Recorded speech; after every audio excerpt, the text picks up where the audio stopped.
It's the DC Crossover Podcast with your hosts, Mike Cerrone and Ben Simpson.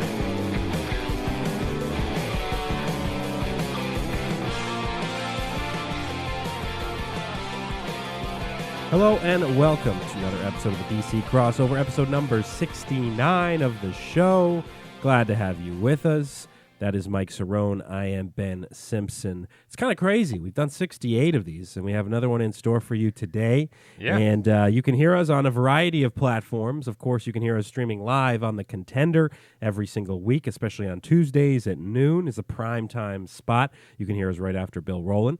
You can also stream the show on Spotify, on Apple, or whatever your preferred podcast platform is. And you can check out the video of the show as well on our YouTube channel. And we also will be announcing some other news to come as far as some other sponsor opportunities and things like that we've got going on. We got some exciting stuff in the works, but that'll probably be next week when we'll start talking about that, and you'll hear a potential new advertiser on the show. So we'll get into that another time, but for now, thank you to Anchor for sponsoring the show, as you heard the ad play before the episode. So for those listening in podcast form. Right. That is Mike. I am Ben. I am not feeling great here, Mike. I was telling you off air, I've been sick for a few days. So what happens, especially having a young child, is they go to daycare, and so and daycare kind of functions as this big cesspool of disease because you've got all these little kids and disease is going around, sickness is going around. So she brought home a cold that she's had since Tuesday, and then Thursday I started getting a little the little scratchy throat, it's bad when that thing happens where you're swallowing and it hurts. It hurts every time you swallow. And that night, dude, was brutal. I think you got sandpaper in your throat. I slept maybe 2 hours that night because I couldn't sleep, because when you're laying on your pillow, you're trying to go to sleep, and every time you swallow your spit, it's killing your throat. And I didn't have any I had like a couple lozenges on hands, but they weren't doing anything. Right. And I was that night was the worst night for sure. But now I find out I did have strep throat, apparently, according to the doctor. I do have something that could help that. Oh, yeah? So it's like this all-natural spray thing. Yeah, throat spray stuff. It's called Thieves. Okay, I've got some sort of throat spray that I've been using. That I mean, my throat is okay now. Now it's just a congestion. So now I'm all stuffed up, and it's just been a nightmare. It's a nightmare being sick. Yeah. And I haven't been. The funny thing is, since we were all inside last year, like I haven't been sick since like 2019. you know, seriously, it's crazy. It's crazy. Yeah, that's the funny thing, especially being a teacher that. You have all these kids, and I had one funny story one time, and I've told the story a million times, so people who are listening probably already have heard it. And sure. I might have already told you before. One time I was literally talking to a kid, and obviously I'm a PE teacher, so I always have tons of kids running around and doing different things. And when we do stations sometimes and stuff like that. And this particular day we were doing stations, and this one kid is sitting there talking to me, and I like to joke around with them and stuff like that. So I sit there and have conversations pretty much the entire class. Right. And I'm sitting there talking to this one kid, and all of a sudden someone taps me on the shoulder, and I look over to my right, and this kid just sits there and literally sneezes right in my face. Oh God! He was like, "I do," and I was like, I literally didn't know what to do. Like, my hands were up like Ricky Bobby, and I was like, "Are you serious?" Oh, that's the worst. And I didn't scream at him, but I did say that in a joking way. And then I was like, all right. I told my co-teacher, I said, "Can you hang back for just a second so I can go in the bathroom and wash my face with like salt water or something?" Like it was kids so are disgusting. And again, I have a kid now, but I still can say it is kids are just disgusting a lot of the time. And so if you do hear me not sounding 100% today, that is why. I've got the water, I've got tissues and things like that, but we'll power through this episode. It's a big show, so we actually have a ton to get to. But I didn't want to mention. So I'm, speaking on the sick thing. So I got the throat swab when you get the strep throat swab, and I have a really, really bad gag reflex. So, I tell and I'm not going to go into like gross details, but when I tell so I told the nurse this, I was like, all right, because she was getting ready to swab, and I was like, hey, I'm just letting you know, I have a really bad gag reflex, so this is going to be difficult. And so like, I like open my mouth up and I start like gagging, and she's like, I haven't even done anything yet. And I was like, yeah, I know this is going to be bad. So it literally took maybe 12 times for her to finally get it. And it was so embarrassing. Now, keep in mind this: she was super, super nice. Thank God. Yeah, because if right. she had gave any sort of attitude, I would have probably walked out of the place so embarrassed. I would have been like, I can't even do this, and I would have just walked out. But luckily, she was like, "Hey, no problem. It's all good." But dude, it literally took maybe close to 15 times for her to finally Wow. get a swab that worked, and then they had to get another one later on because they were like, all right, now we have to send it away for the culture or whatever it is that they have to do. So they had to get two, and that was a different nurse.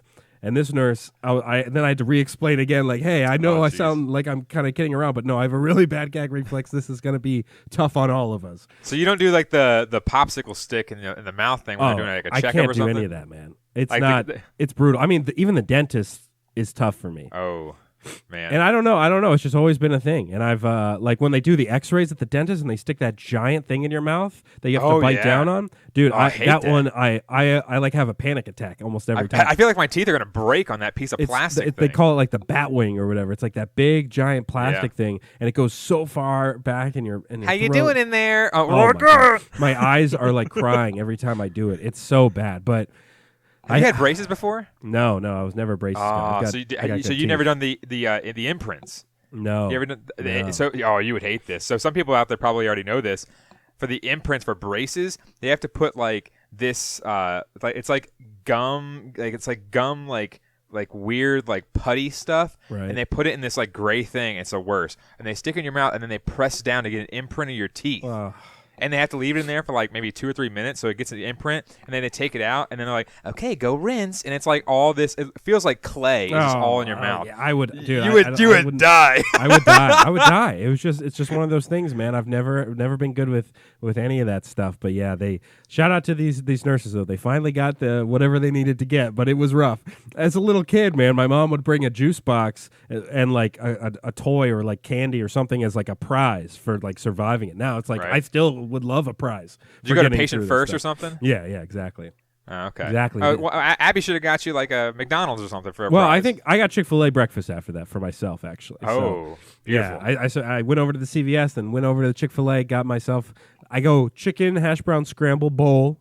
I gotta get the burrito. And I get the buffalo sauce. See, I'm not really a burrito guy, so I get the buffalo sauce and I pour it on there. And then I also get, of course, I get another thing. I get a chicken biscuit also. Because if you're a Chick-fil-A, you might as well get a chicken biscuit. Might as well. And then you get a large lemonade and call it a day. So, no, I took off work on Thursday last week. I was feeling so bad. So, it's been rough. It's been rough. But you know what?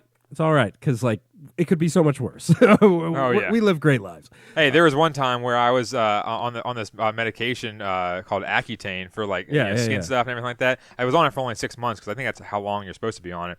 And you go in there every month to get your blood taken. This is a quick story. And at one time I went in there and it was like a new nurse.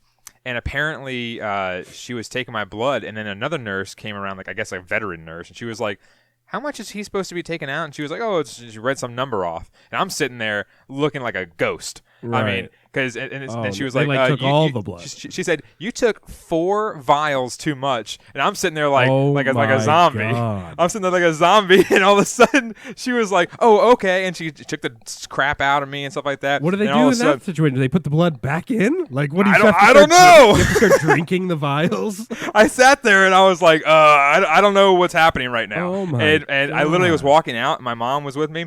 And I think I was a junior in high school at that time. And I was walking out, and my mom was like, are you okay? I said, Mom, I think I might pass out. Yeah, no kidding. They took Mom, half the blood in your body. It was like being drunk and like high on heroin or some random drug. Must have felt like so at the same weird. It was like I was like the world was just like tilting back and forth like you're on a teeter-totter, and I just couldn't walk straight. It's almost as if blood's kind of important for our functioning in our life. A little bit. That is what you don't want to hear at a doctor's office is another doctor or nurse coming in and being like, wait, you did what? To the other doctor or nurse, like that's not a good sign.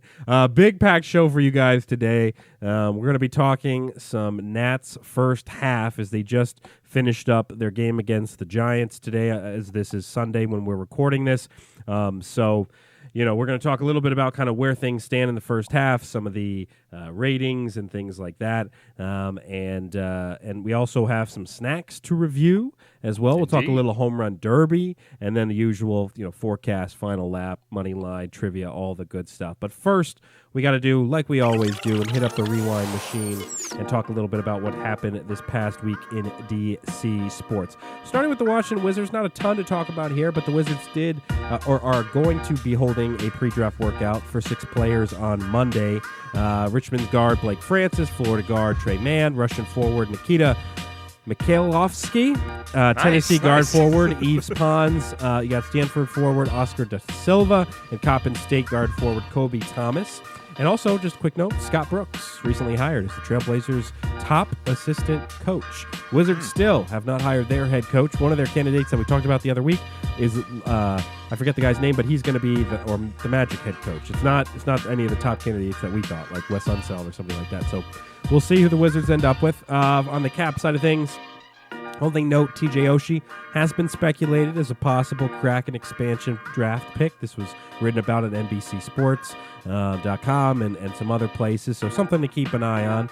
And with the Washington football team, just one note on that is we are going to be doing some preview podcasts soon. Probably next week or the week after, we'll start going position group by position group and giving our thoughts on the season preview. And then the Nats, 2-5 week for them. It started on Monday, actually pretty well, beating San Diego 7-5. Trey Turner, Josh Bell both hit home runs. On Tuesday, Nats lost to the Padres 7-4. Tough loss there. Will Myers, a 3-run tater. Fernando Tatis threw a cannon shot to the plate and throws out Starlin Castro. And on Wednesday, Nats beat the Padres, 15-5. Soto 3-run bomb. Corbin picks up his 6th win. Thursday, lost to the Padres. Back and forth series Unreal. here. Sam Clay gives up the winning run in the 9th. Padres score 7 runs in the 4th. And Mike, this Giants series did not go well. It's very, very ugly. This is a series that we said, hey, going on the All-Star break, they have to do something against the Giants, especially not winning 3 out of 4 like they should have against the Padres. But the first game, they lost 5-3. Clay gets the loss. On Saturday, they lost to the Giants 10-4. Brandon Crawford homers. The Giants secure the best record in the MLB at the break.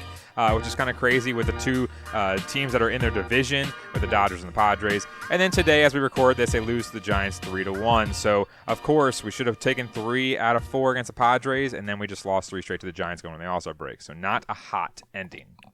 All right, that was the rewind. Give you a chance to find out a little bit about what happened in the past week in case you missed some of those games. I know being on the West Coast, there were plenty of games that I missed over the week just because Very late. I got a kid, so I don't stay up as late anymore because they have me up pretty early. So now we're going to head up the crossover and get into a little baseball action. The Washington Nationals. We are talking Washington Nationals here. The Nats 42-47 on the season now with the loss today to San Francisco. And the Nats are 4th in the NL East right now in the division. And the way the division is kind of lining up at this current state here as we are recording this on Sunday evening in the NL East, you have the Mets at 47-40 in first place. You have Philly at 44-44, 3.5 games back. Atlanta 44-45, they're 4 games back, and the Nats 42-47, 6 games back, and then Miami below them. The Nats have lost 4 in a row. Now, the one note that it is not good, but it is something to note, is that Ronald Acuna Jr., one of the best players on the Braves and one of the best players in baseball, is going to be out the rest of the season, which is, and again, we're not celebrating that news because you don't want to celebrate when one of the most exciting players, I mean, it's the same thing as if we were Braves fans and Juan Soto got hurt. You don't celebrate that, but it's something important to note that, hey, maybe the Braves are going to fall back, and suddenly this becomes a 2-team race with the Mets and the Phillies, and the Nats are trying to get in the mix there. So we do want to just touch briefly on some first-half grades for this Nats team as far as kind of where things stand currently in the first half. Some of these stats here on MLB.com might not be fully up to date, taking into account today's game, but so just a little disclaimer there. But Mike, I guess before we get into the grade side of things, I did want to talk about some guys that we have been impressed by and some guys that have kind of let us down in the first half. I think right off the bat, a guy who I still don't love the fact that he's on this team, but he's been a great, I'll say it, a great replacement guy and been a guy that's been in this lineup a couple of years in a row now is Starlin Castro at third base, where, hey, look, is Starlin Castro the long-term solution for the Nats at third base? No, but the guy's batting .280. He's played in, I think, every single game. Yeah, 87 games on the season here. He's had to. Yeah, he's had to. 314 at-bats, 88 hits, 19 doubles, 3 bombs, 38 RBI. He struck out 62 times. He's walked 26 times. On-base percentage, .331, slugging .369, OPS .701. So he's just been kind of a dependable bat to have in the lineup. He's not going to hit I almost said 5-run home runs. That's when you can tell I'm on medicine. He's not hitting 3-run bombs every couple games or giving the Nats that pop in the lineup, but he's more a guy who just, hey, he's going to give you doubles every now and then. He's going to give you base knocks every now and then. He's going to go opposite field and just be a dependable over 375 or over 275 bat in this lineup. I mean, he's batting .280, Mike. He's been pretty good for this team. Yeah, and I'm looking at the stats. Actually, ESPN has them updated, which is a good thing. But looking at it right now, just like you mentioned, when we picked him up a couple years ago, he was more of like this utility guy because we had guys like Steve Lombardozzi years ago and Wilmer Defoe, who's now in the Pirates, and all these kind of guys that were not really great offensive prowess people. They were more so, okay, we'll throw him in there, for just, a game or something like that to spell Trey or spell whoever it may be. So when you're looking at it, I just think that Starlin Castro is kind of like the glue guy because he is kind of that guy that, he wears the chain and all this kind of stuff, and he has that cool batting stance where he has the open stance, and then he's been in the league for what feels like 35 years. Yeah, that's right, exactly. And that's the funny thing is that he can go out there and play short, he can play third, he can play second. We talked about it actually last year that we thought Starlin Castro was going to be the third base replacement for Anthony Rendon. Now, we're saying replacement, not saying like, oh yeah, he's going to equal out his production, obviously, because Anthony Rendon's an all-star. Anthony Rendon was in the MVP voting before. So it's like you're looking at it and saying Starlin Castro would possibly be that third base replacement, and we'll see what Carter Kieboom does, and obviously that's not panning out real well. But he's been a good staple with 87 games, like you mentioned. And I think the biggest thing for me, I always look at on-base percentage because it's kind of like the Moneyball situation. When you look at on-base percentage, I think everyone overlooks that because everyone looks at home runs and RBIs and how many hits you got and all this kind of stupid stuff. Right. Because those are great stats, but when you look at it, on-base percentage is talking about everything about your offense, okay? It's talking about how many walks you get. It's factoring in your home runs, your triples, your doubles, your hits in general, everything. It's factoring in all the on-base percentage things that talk about offense. Now, you look at Juan Soto, he's more so that guy that people are going to walk more often than not. And different things like 58 walks on the season. I mean, that's a lot. Exactly. So you look at someone like Barry Bonds near the end of his career when everyone was walking him pretty much 2 or 3 times a game. I mean, that's a big thing. His on-base percentage is probably 900.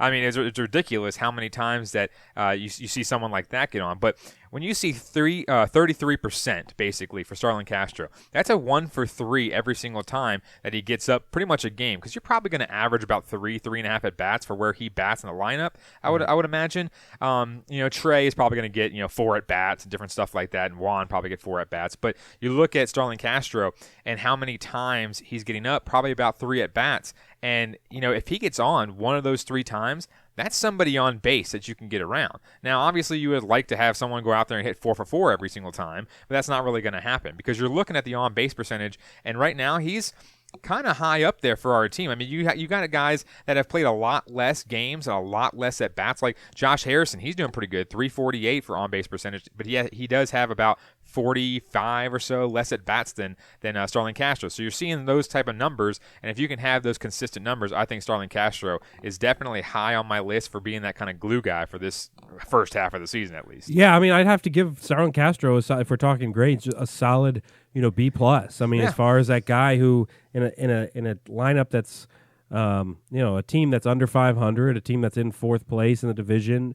He's been a steady, consistent bat in this lineup, and he's not going to deliver you the big hit, but he will get on base, like you said. I mean, it's a great point as far as like this is the guy that is his main job is going to be getting on base, and that's what he does. So Starlin Castro, right off the bat, I mean, like I said, B plus, kind of somewhere in that range. Sounds like you're on the same page there. Right. Trey Turner, a guy who, has continued to just wow us every single season. I mean, this guy just seems to be getting better and better and better. And then again this year, 318 average right now, 365 on base, 520 slugging, 42 RBI, 17 bombs. And again, these stats, I'm on ESPN now too, so I'm hoping they're up to date now.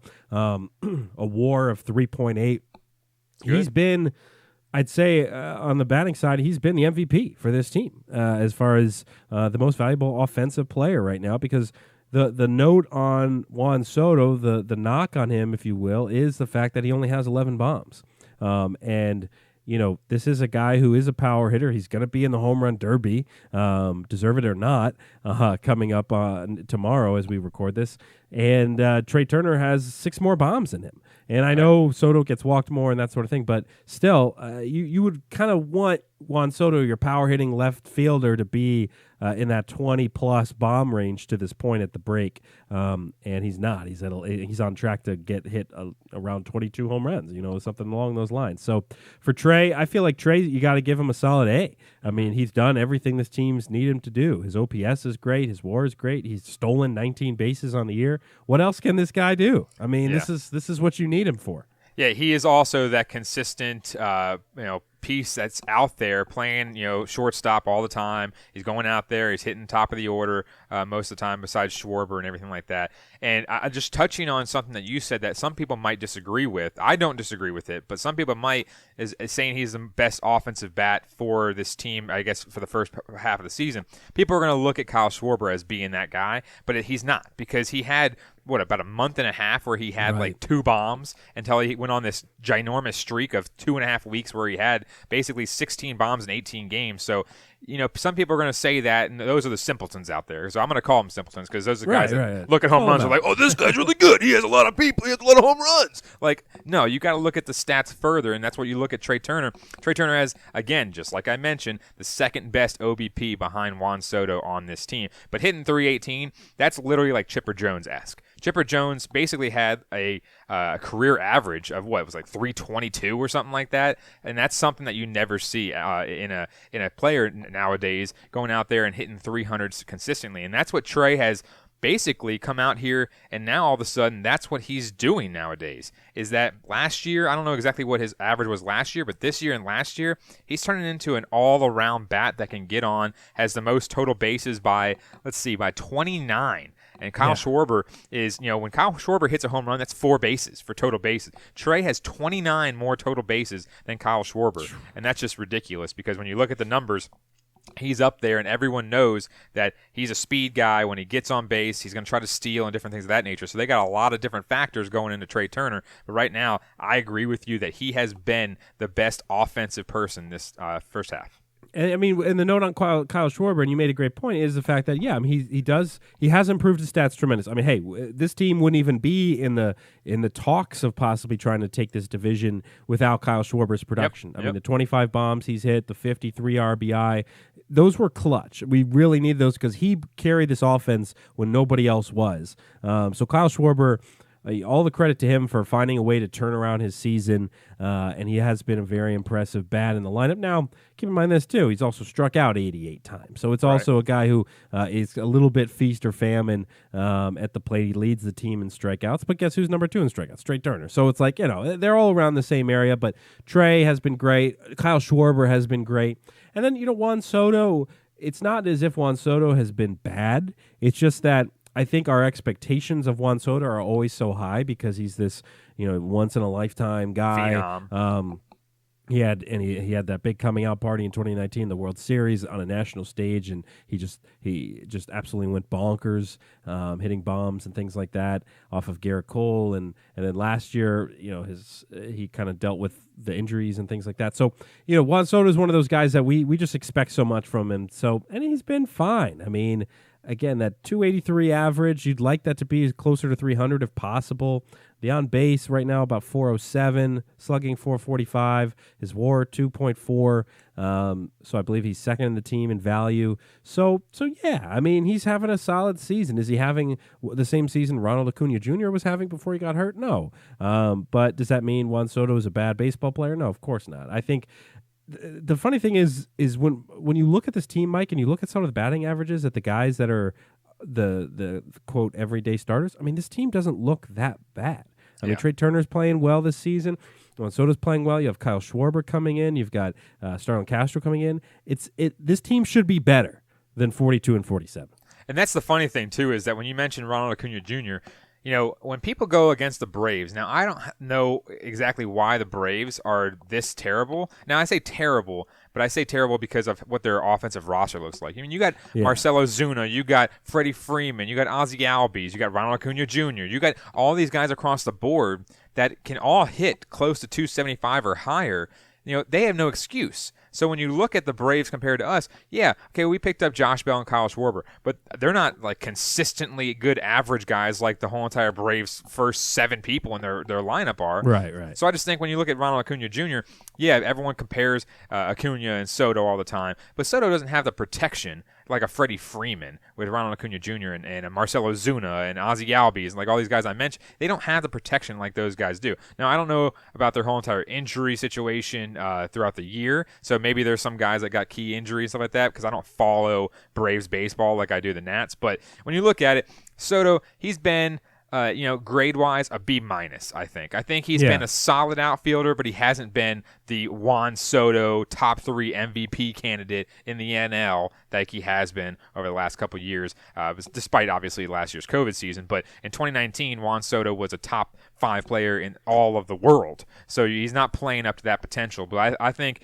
when it comes around, we talked about it in our group message that maybe the home run derby maybe fixes him. It could make him worse, but, at the same time, we'll run through different. A couple of these quick just because we don't want to spend too much time on it, but I'll just get rapid grades here. Josh Harrison, I'm gonna actually give Josh Harrison a solid B. Right. Yeah. I think he's been solid for this team. What's your grade for him? I give him a B too. I think he's an all-around player. I liked it when they picked him up before. I mean, he's hitting 271, so you can't, fight a guy that's, people would always say, oh, he's just a journeyman or something like that. Right. But when you look at Josh Harrison, he's a utility guy that can play any position on the field for the most part, and he's hitting 271. I'll take that all day. Victor Robles, what's your grade? Victor, I don't know, the 209. We talked about it prior to the season starting. 209, I'll definitely give him a C- tops because his defense is always so good. That's what saves him. But 209 is terrible. Yeah, I'm in that C- D+ range. Josh Bell, what's your grade? Ooh, he's risen a little bit. He's on the bottom half of the curve in the grade system, but I'll give him a C because he's actually picked it up slightly as of late. I'll move over to the pitcher side of things. Patrick Corbin. I'm curious what your grade is for Corby because he's kind of had an up and down season, but right now still in that negative WAR range at negative 0.9 and a 5.40 ERA. I can't play. Negative number is terrible. That means he's bringing less value than an average replacement level player is what that means there. He's bringing in less than Eric Fetty. I know we gave props to Eric Fetty for about a week or so, but at the same time, that's not a good sign. But 5.40 for a guy that hits to contact and pitches sinkers and sliders and lets his defense help. Our defensive team is not that bad. So when you look at that, that means he's leaving all the sliders and sinkers up in the zone, and people are just shellacking him every outing. Yeah, I feel like he's got to have a D, something along those lines. And same with, John Lester. John Lester brought in this team to be an innings eater and things like that. John Lester has a negative WAR as well, negative 1.4 wins above replacement, a 5.54 ERA. He got roughed up the other day.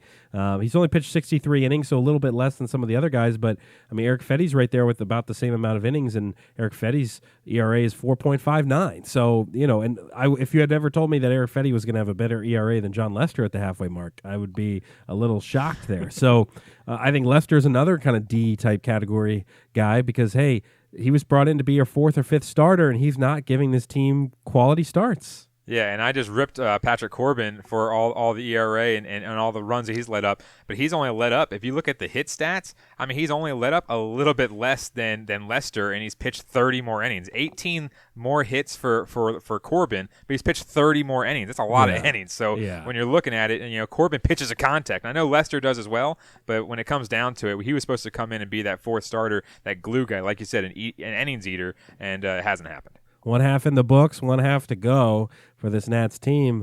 Still plenty of baseball to be played, but now, again, here at the All-Star break, you're really wondering, is this team even in contention whatsoever or not? So we'll keep an eye on it, especially after this tough West Coast swing. Just a quick note on the Home Run Derby lineup, in case you guys did not see this. Juan Soto is in the Home Run Derby. He has the 8 seed. He's going to be facing the number 1 seed, Ohtani. Also on his side of the bracket is Salvador Perez from the Royals. He'll be the number 4 seed, and then Pete Alonso at the 5. On the other side of the bracket is Joey Gallo at the 2 versus Trevor Story at the 7. Matt Olson 3, Trey Mancini 6. Two locals. Yeah. I think for me, right off the bat, my pick, if I were to make a Home Run Derby pick, I think I got to go Joey Gallo here. The guy has just insane pop.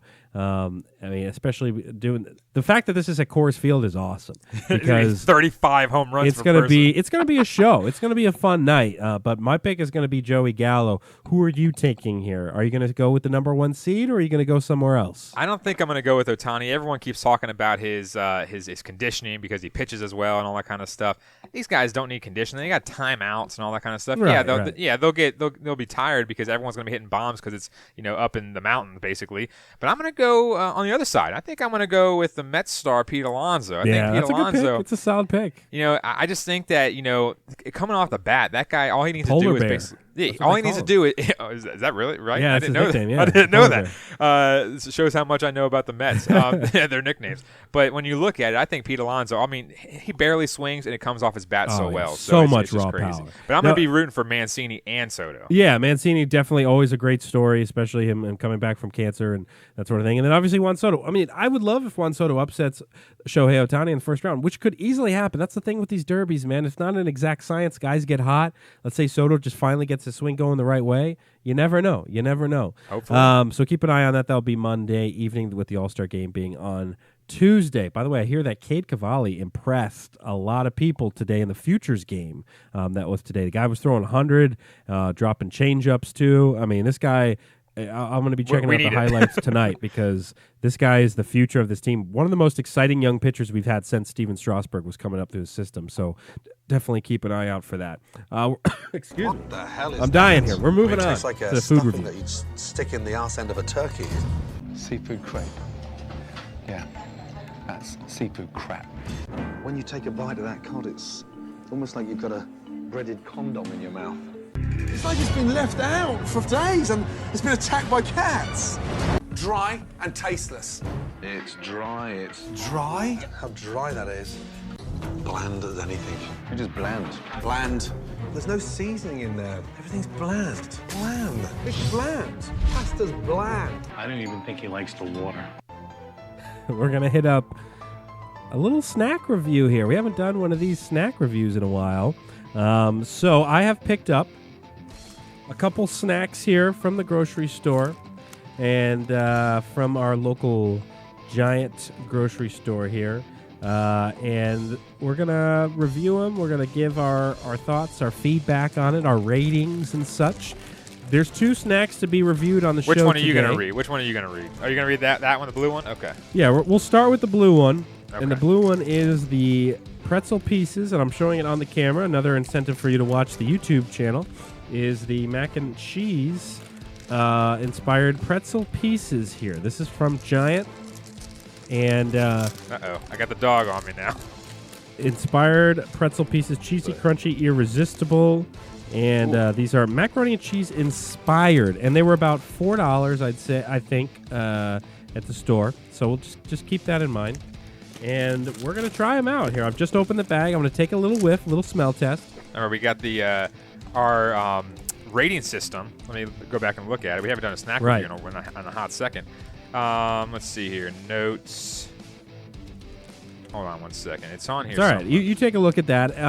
I'll say right off the bat, as I'm sniffing the bag, it has a little bit of kind of Cheez-It or Goldfish quality to it. I'd say, actually, what's the like? It's not Ritz. It's the one with the cheese. But it's like that. It's like a cheese and cracker type thing. I think I know what you're talking about. It has that quality to it right off the bat as far as sniffing the bag here. But who knows what my sinuses are doing? Because I don't even know. I can't find it. I don't know why. Our system is we do by appearance. Right. We also do it by taste and overall. I think so. We do 5, 5, and 10. Right. Yeah. I think it's and a price total point. score. Price point too. Oh, price right? point too. Yeah. So okay, appearance, taste, price. Oh, whoa. Okay. Pouring all the whole bag out on my desk here. Yeah. Appearance, taste, price, value. And overall, I believe, and it's all out of, is it out of 10 for each of those? Screw it. Let's do it. Yeah. We'll just call it that. All right. So I'm reaching in the bag here, Mike. So we're talking pretzel pieces here, and they're macaroni and cheese inspired. So we'll take turns. That way we're not both chewing at the same time. Okay. I'll take my bite first here. So appearance. I'll go with my appearance while he chews. The appearance it's just like something that you find. It looks like something you find at like a broken down bar. Like now, obviously with COVID and different things of the last 10 years, you don't really see. I've never been to a bar where they sit there and have like peanuts and crap in a bowl or whatever. But it looks like something from like an old movie where they go in, they have like a handful of cashews or something. So it's not that appealing. So my appearance, out of 10, I'll give it a 2.5. Out of 10? 2.5? Yeah, out of 10. Oh, Interesting. okay. I'm gonna take a bite now. Yeah, you go ahead and take a bite. So my appearance grade was actually 7.2. I'll show the folks in the camera as I try to not chew.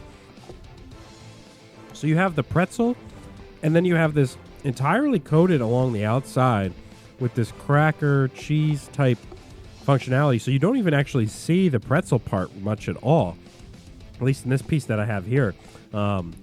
Which I know the camera might have a hard time adjusting to it, but I kind of like that. So my grading on the appearance was actually 7.2 because I think anytime you can see that cracker cheese type element, okay, we're going to be in good shape here. Okay. Taste-wise, I'll go first on the taste. So it definitely, there's a couple of things to consider here because it is mac and cheese inspired. And when it comes to mac and cheese inspired, all that really means is cheese because, like, you're not going to taste like a noodle texture or flavor, that sort of thing. It's going to be just cheese is what you're tasting. So you're really more in the realm of the Ritz and the and any sort of cheesy cracker type place. But this is not bad. I will say it tasted better than I thought it was going to taste. You get that layer, that crunch. You get I barely tasted pretzel on mine. No. I think it kind of depends on the ones you have, but I mean, right off the bat, I mean, taste wise, I'm going to go 7-1. I'm going to go 7-1 on the taste. Okay. It was really good. It was better than I thought it would be. Yeah, I definitely think it's better than I thought. It obviously looked terrible to me because, like I said, it looked like a snack you see at a bar out in a saloon somewhere. But at the same time, it doesn't look great, but it tastes pretty darn good. I mean, if you're sitting there and you're having beers with your buddies or something like that, and you just throw these in a bowl, I mean, yeah, they're kind of, they probably get on your hand a little bit. You might need to, go wash your hands after or something like that. But at the same time, I think they taste pretty darn good. I'm going to give them an 8-0. 8-0. Straight up 8-0. Yeah, they taste better than I thought. Like I said, I mean, they have the little bit of cheese dusting on it too, I think. Like you said, that's what gets on your fingers. Yeah. Price and value. So, like I said, I believe these were $4 a bag. Pretty hefty. It's a heavy bag. I mean, I don't know how many. It's not full. It's like maybe half to maybe 3/4 up, but they're heavy. Exactly. They got some weight to them. So 10 servings per container, it says here. So about 10 ounces of these things in here, I guess. And so 10 servings for yourself. Yeah. So a serving is 150 calories. So if you knock off this whole bag, it's like 1,000 calories or something. Well, hopefully you don't do that. So price for value, I feel like I got to give it a pretty good rating here because It is a hefty bag. I think you can get some mileage on this thing.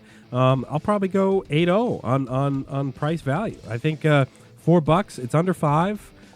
This is something that I think could last you multiple days. Even guys like Mike and I who just pound chips and things like that. Yeah. So I'm going to go solid 8. I think I'm going to go with a 9, mainly for the sole fact that it's lower than $5. So if you're going, and like I said, if you're watching a game or you're watching like some big Olympic hockey match or hockey game or a basketball game or something, something that happens for the Olympics, stuff like that, I think you could easily go and just go get like 2 or 3 of these under $15, throw them all in a bowl, and everyone just goes and gets a scoop or something like that or whatever it may be. And it's kind of like a little side thing to like a burger or something like that. Not too bad. Yeah, I agree. I think this is something that I'd put this out at a party and people would ask, what are these? Like, people would be excited for them for sure. So I'm going to go overall score here, taking into consideration what I rated on the other ones. So I did 7.2 for appearance, 7.1 for taste, 8.0 for price value. So overall, I think I'm going to go a 7.8. I think that's right around the middle of the pack of where I was before. So I think this is it surprised me. I thought it was going to be kind of lame because it's Giant brand, and you don't really think of the generic brands being something that is going to actually taste that good. But you know what? It did pretty well. So I think it's going to be a 7.8, which is a 30.1 overall for me out of 50. So my biggest one was the appearance, but at the same time, I think that overall, it's not one of the premier things that you're going to want to go get for a group of people, but for something that's like a quick thing that's, not going to be an all-day thing, or maybe it is an all-day thing. Maybe it's a party and you just have, 10 bowls of just crap everywhere. I think overall, for me, it's going to be a 7.4, so it's not that far off you. It's about 3 overall. The total for me is off you. 27.1 out of 50, so it's a little bit over. Yeah, 50%. we're right around the same spot. So we're right in that 27 to 30 range out of 50. So yeah, I think it's a better snack than I thought. But what I'm really excited for is the buffalo wing and blue cheese flavored pretzels. Oh yeah. Which is the other bag. First, I'm going to take a whiff of the bag. Got the bag on the screen if you guys are watching on YouTube. Interesting smell. Give a whiff of that and tell me what you think. I took a whiff of the macaroni one earlier, and it was not that enjoyable. I smell a little bit of the blue cheese in there. Ooh. Which is kind of surprising. That's burning my nostrils a little bit. I smell more blue cheese than buffalo wing. I smell more blue cheese than buffalo wing, too. Man, we are just 2 peas in a pod, man. I'm going to pour it. Oh, okay. These look the exact same, but they have a lot more big chunks in there. Wow. Mike, I just took a bite. Oh, he's going for it. You need to take a bite of these. Okay. Let me do my appearance real quick while you finish chewing. Maybe you can have a couple more handfuls. So they look the exact same because of their exact same brand, the pretzel pieces. But this one, now it could be just luck of the draw. I poured a little bit out, probably about the same amount that I did the macaroni and cheese ones. But these ones have a lot more bigger pretzel chunks in there. So, okay, whoa, watch it, man. You're trying to get over your sickness. Oh, man. But the appearance, I will give a 3.5. You just hate the appearance of these. I don't like how they look. But okay, you go ahead with your appearance. I'm gonna take a bite because you're take a really, bite, and I just want to see your reaction. Now they're not going to be as good as the fudge covered Oreos that we did a couple years ago. But take a bite. I want to see your reaction on this.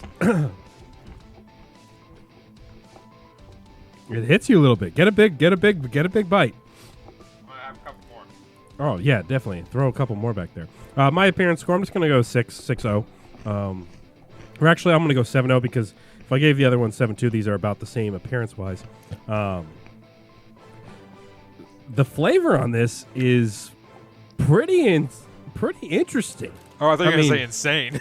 not insane, but I mean, this has more spiciness to it. Oh yeah, than I thought it would. Like it has the coating is there. The coating is there. The coating has a kick. My God. And there is.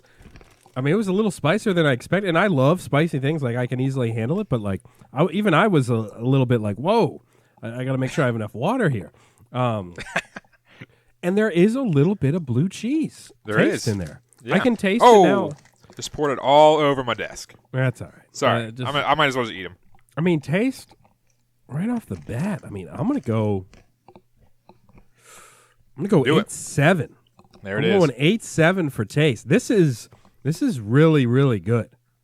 Yeah. I mean, and it's even 10 less calories Oh, wow. Okay. than the other one. Yeah. For my taste, Wow. I'm gonna go. I know the other ones I gave an 8, and I like spice. I like heat. Yeah. I like that kind of stuff. Like I go to Buffalo Wing Factory or something like that, and I get I get hot wings or I something. gotta have another one of these. This is so interesting. It's curing your strep, man. For taste, I'm gonna go a 9.0 because I think these are just really solid. Because I like the heat, and this feels like, and we're kind of, I guess we're losers in this point, but I don't know. I think you do the same thing as I do. Not trying to get your hands dirty. If you're eating this bag by yourself, just grab the bag and just go like this and like just dump a few in your mouth, and then. And if you do that with this bag, I mean, you're gonna be in trouble. Like it's gonna because, I mean, it has a kick to it. I did not think that Giant brand would bring the heat like they did here. I mean, look, it's not going to like overwhelm you to the point where you're going to be like crying, but it's got heat. It's got a good kick. You need some water, but you don't need a ton of water. Let's put it that way. But it brings that buffalo flavor. 100%. Brings the blue cheese aspect to it. Wow. Man. So for price and value and things like that, I mean, if we gave the other ones 9.0 and 8.0 from me, I mean, I feel like I got to up my price value up to a 9.0 because I think, I mean, I love this bag. Yeah, better. And this is a better. So where I'm are going you same be? thing. 9.0, 9.0. All right, perfect. Because I would buy like 3 of these and put them all in there. Yeah. And some people obviously don't like a lot of heat and stuff like that. But this thing, like you said, it's a medium amount of heat where it's not like you go and get like, no sauce on buffalo wings and it's just chicken. But at the same time, you look at it, this is more so in the middle of between a mild and a hot, I think. Yeah. 'Cause you get a hot is like, all right, let me take a sip of my beer or whatever it is. But these are in the middle between those two. So I don't think it's too much heat, but it's really good. The other one, the mac and cheese one, it's like, all right, I've tasted this sort of thing before. Right. Like this is a good version of a cheesy pretzel, cheese dust pretzel type of a snack. I've cheese had dust. that before.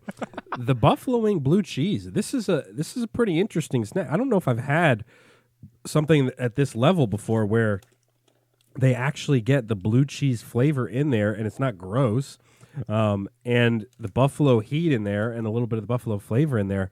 So man, overall, I mean, I think I'm going to go 9.5 with my score. I mean, this is a tremendous snack, man. This is one of the best things we've ever had on this show. I know we've done, especially Besides the fudge covered Oreos, those were probably the best. Those were easily the best because I think we had the fudge covered Nutter Butters too. Yeah. We've had, or maybe it was something like that. But at the same time, the fudge covered Oreos are probably the cream of the crop type snack. But this is what we do for the snack reviews there, people. We go down the random aisles and we go down the snack aisles and all that kind of stuff, and we find something that's, it's really plentiful in the aisle. Like it has its section, but no one goes and gets it.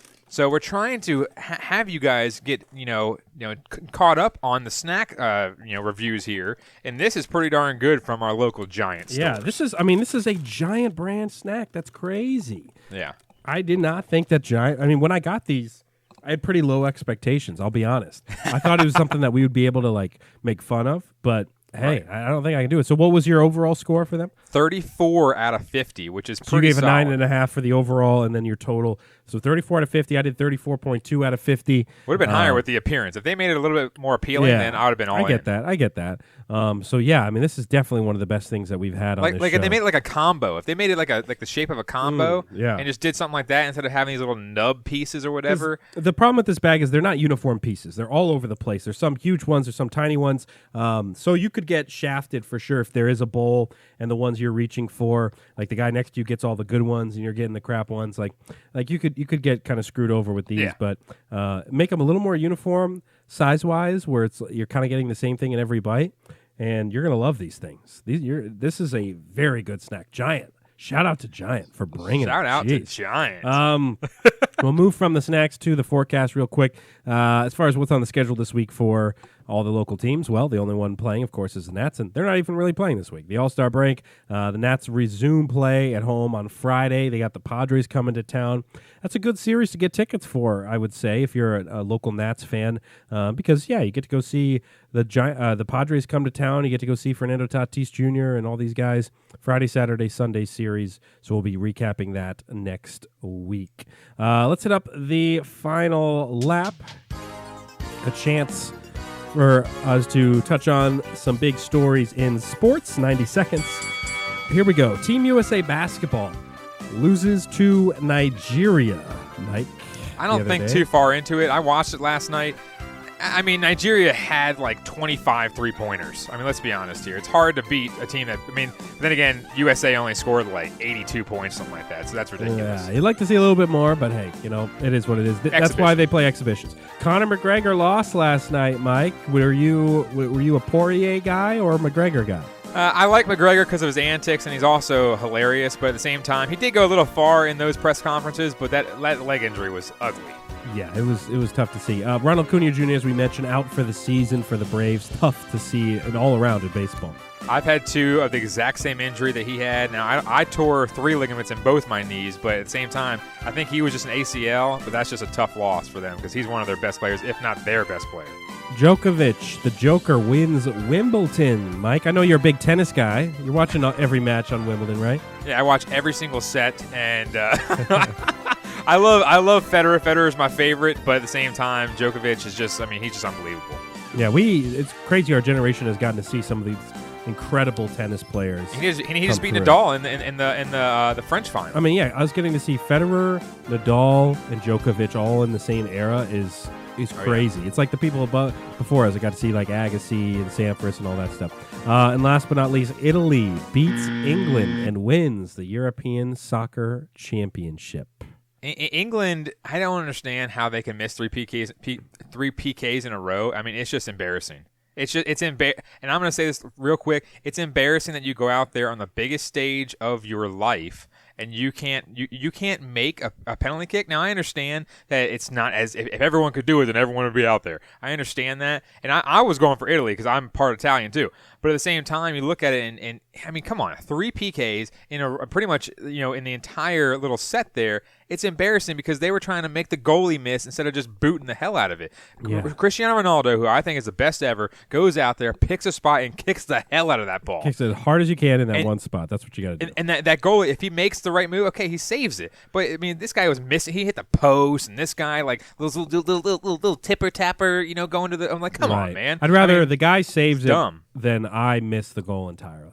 Make the guy make the save. So that was tough. It's like the movie Big Green when the kid just boots it and he's like all like crying. It's like the blonde kid.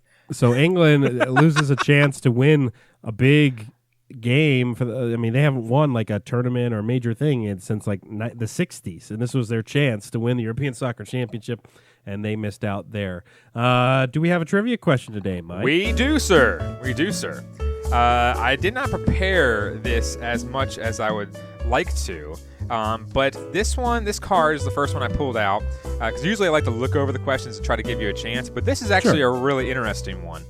So it's a Redskins WFT question from 1999, but it's not really about a Redskins player. It's about one of the best players, the Heisman Trophy winner. Okay. So here we go. What Heisman Trophy winner did the New Orleans Saints select after the Redskins traded them the 5th overall pick in the 99 NFL Draft? Read it again. What Heisman Trophy winner did the New Orleans Saints with Mike Ditka select after the Redskins traded them the 5th overall pick in the 99 NFL Draft? I will give you one clue before your question. Okay. The clue is they did make a documentary about this player. They made a documentary about a lot of guys. They did. I guess my first question is, was it an ESPN 30 for 30? Yes. Okay. I guess I wish I had a second question, but that would probably make it too obvious. So I'm trying to think, I might be off on this, though, because there's been a couple football documentaries, of course, Right. and 30 for 30. There's a guy that immediately is in my mind, but I feel like he was later than 99. I think I know what you're talking about. I feel like he was later, and he got in trouble for some things, and I'm guessing that that's not who this is about. But I feel like I gotta just go with it because it's the first one that came to my mind. I've trusted my gut in the past. Is it Ricky Williams? Ring him up. Ring him up. Oh, wow. Okay. Oh, I was worried. For some reason, I was thinking Ricky Williams. I was thinking of early 2000s, like a little more like mid to early 2000s. I wasn't thinking 99. Right. Okay. Well, because he had his situation where he Right. played. He was like a Michael Jordan, like smaller version of it, where he played for like 3 or 4 seasons, then he retired for like 2 seasons, then he came back. That's what it and then- was. So he yeah. came back. I was so probably he- thinking about him coming back. I think he Yeah. played for the Dolphins again Dolphins, in like 2008 or something like Right, that as well. right. No, that's exactly why it was on my mind in that case. Okay, Ricky Williams is the answer. I get one right. Solid. Oof. Good Okay. pull. Good pull. Okay. All right. All is right in the world now. Excuse me. Oh my God, I'm done. We're Those almost done buffalo here. wings were making me like, oof. The buffalo wing chips or pretzels, whatever. Pretzel they were. piece. All right, the money line. This is our chance to give our picks of the week. I will celebrate myself here. I did have a 2-0 week last week. I'm almost back Very on good. track. I'm 2 under 500. I'm 13 and 15. You're 15 and 13. This is my chance. If I go 2-0 and Mike goes 0-2 this week, we could be all tied up at 15 apiece. My lock will actually not be focused on Game 3, which is tonight in the NBA Finals. I'll be focusing on Game 4. The mantra that's been going out there is Suns in 4. That's my prediction as well. The Suns win tonight. The Suns take Game 4 on Wednesday. The pick is Game 4, though. So even if the Suns lose, I still have a chance here. So Suns take Game 4 on Wednesday. My upset, when baseball returns later in the week, I'm going to take Yankees over the Sox. The Yankees have been humiliated left and right. The bullpen has been terrible. They blew a giant lead to the Astros again today. Altuve hits a 3-run bomb in the 9th for the walk-off. I'm going to say the Yankees come back from the All-Star break. They're rested.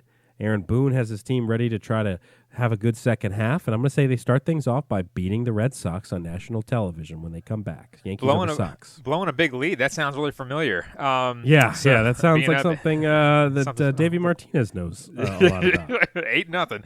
All right. So when you look at this, obviously this week is kind of troublesome because they got the All-Star break, and then the NBA is only 2 games or whatever, and the NHL is done. So we Tough have week for picks. tough weeks for picks, but we'll get back on track once the MLB comes back and everything like that. So it's kind of difficult to take MLB games because of the sole fact that once they come back, they don't have a lot of pitching matchups set and all that kind of stuff. Right. So I will have my upset. I'll start with my upset. Nats over Padres Friday. I believe possibly Max Scherzer will be back starting on Friday because that's their first game back. So when they come back on Friday, I believe that he will start, and hopefully they come out firing all cylinders. We'll see what happens there. I'm taking a flyer on that one. And they're also been hitting the Padres very well. As well. That's the one San Francisco, it's the one California team that they've actually played well. I Yeah, feel like exactly. this season. Well, they've been is the scoring Padres. runs left and right against them, which is nice. Yeah. So I'll take the Nats over the Padres. That is an upset pick. My lock, I will take Bucks in 4, or not in 4. 4. I can't even talk.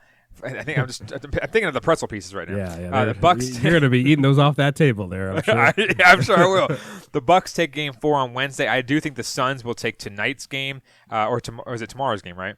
Or is it tomorrow? So they play tonight, and then they play tonight. on Wednesday. That's right. Yeah. So I think the Suns take tonight's game, so they'll be up 3-0, and I think Giannis and Chris Middleton combine for like 75 points in Game 4. But I do deserve credit. I did say Tampa Bay in 5. Yeah. So just FYI, and I told them they were wax the floor with Montreal, and they did. Yeah, so what I'm a getting terrible credit for Stanley Cup myself. finals. Credit for myself. I mean, shout out to Tampa Bay fans, but still, like, what a terrible finals. I mean, the Montreal Canadiens were like the last team to get in, and they barely got into the Stanley Cup final, and then they laid an egg. Yeah, I mean, throw any other team in there, and I think it would have been a much more fun final. So we'll see when hockey.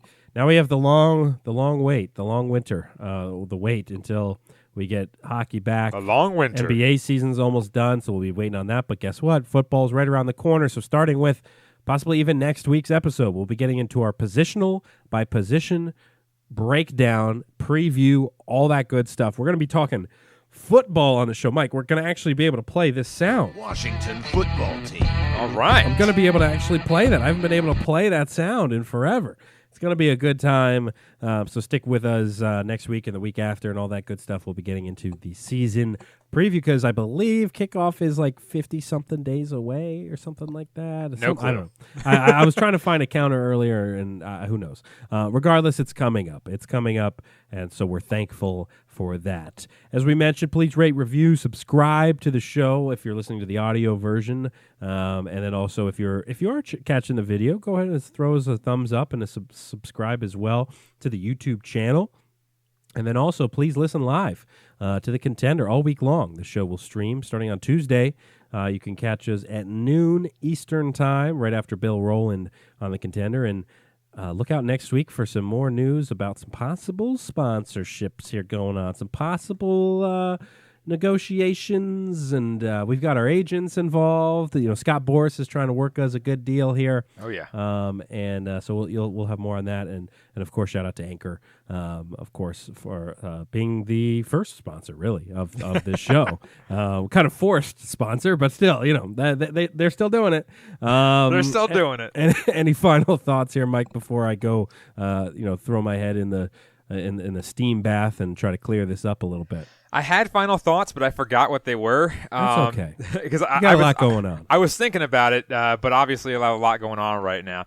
Don't fly Spirit Airlines. Yeah, there you go. That's my advice. There's Mike's advice. That is Mike Cerrone. Follow him on Twitter at Cerrone16. Follow the show at the DC Crossover. And we will see you guys next week. Episode 69 in the books.